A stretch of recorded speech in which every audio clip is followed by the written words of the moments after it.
The market's confession. When risk reveals reality, we observe the market's current tremor, a moment where the surface of prices shifts, revealing the deeper currents of human fear and the system's inherent fragility. This is not merely a dip. It is a confession, written in the collective action of millions. You see it, don't you? The market, in its ceaseless dance, often presents us with illusions. It whispers promises of stability, of managed growth, of predictable outcomes.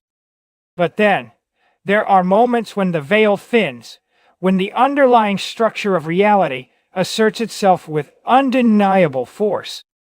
We are in such a moment now, as the very assets once hailed for their resilience seem to falter, while others, long dismissed, find a sudden urgent appeal.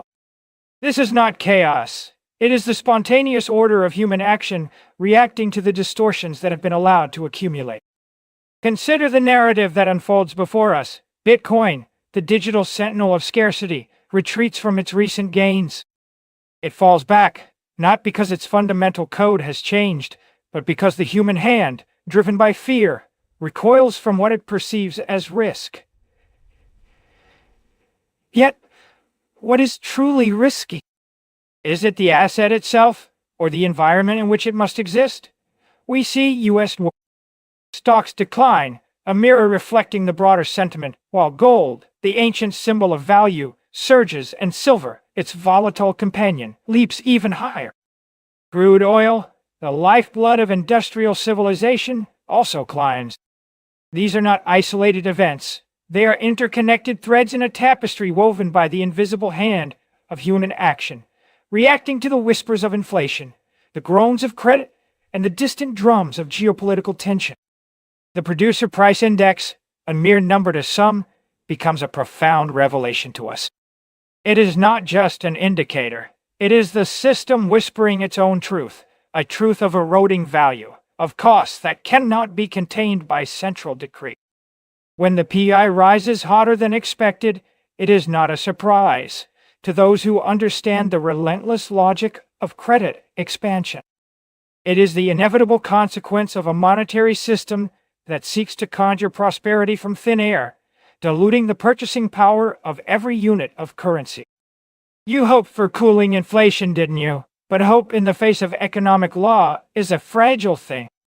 The market, in its wisdom, immediately adjusts, pricing in the near certainty that interest rate cuts, those artificial stimulants, will not arrive as soon as desired.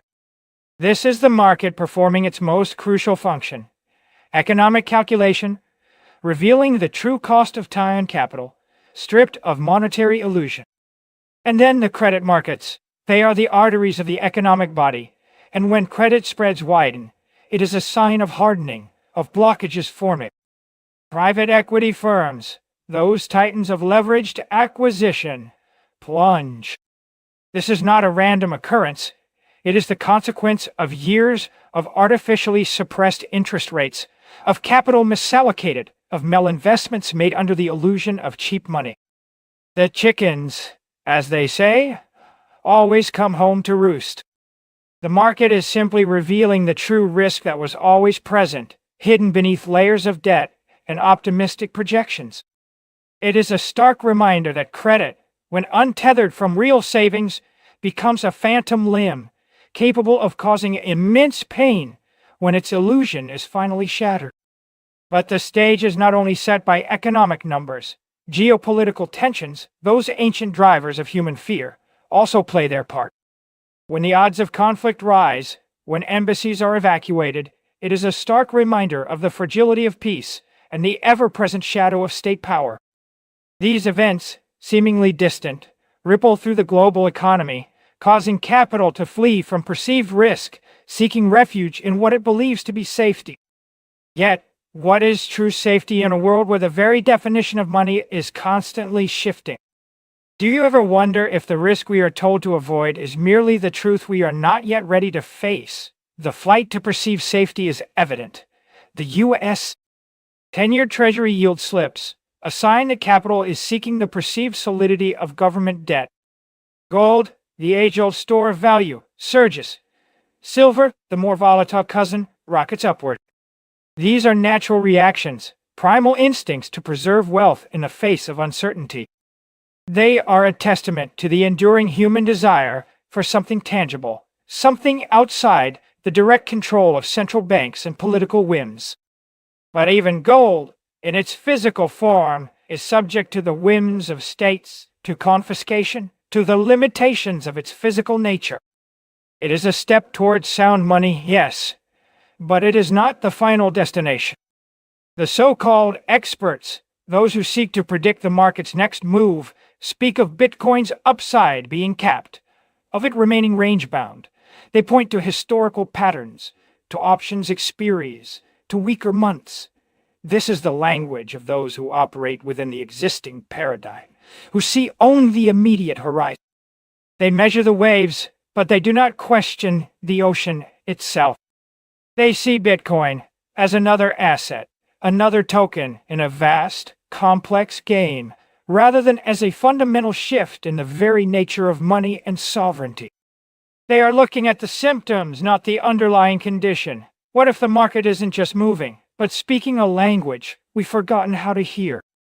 Bitcoin, you see, is not merely a speculative asset. It is a response. It is the spontaneous coordination of individuals seeking an escape from the very forces that create these macro risks. It is a rejection of central planning, of credit expansion, of the monetary illusion that distorts economic calculation and erodes saving. When Bitcoin dips, it is often because the broader market, still tethered to the old system, pulls it down in its wake. But its underlying truth, its mathematical certainty, its absolute scarcity, remains untouched. It is a beacon of individual sovereignty, a decentralized ledger of knowledge, a testament to the power of sound money, to restore real savings and a lower time preference. The market's current movements are not a failure of Bitcoin. They are a stark illustration of the system Bitcoin was designed to transcend. They are the inevitable consequences of intervention, which breeds distortion, which in turn breeds illusion and ultimately collapse. Freedom is not chaos, it is order without coercion. And Bitcoin, in its quiet, relentless march, offers that order. It offers a path to economic calculation, unburdened by the whims of central authorities, a store of value that cannot be inflated away, a collateral that cannot be debated. We are block sonic. We don't predict the market. We read its memory. Never forget, Bitcoin is only yours in your cold wallet.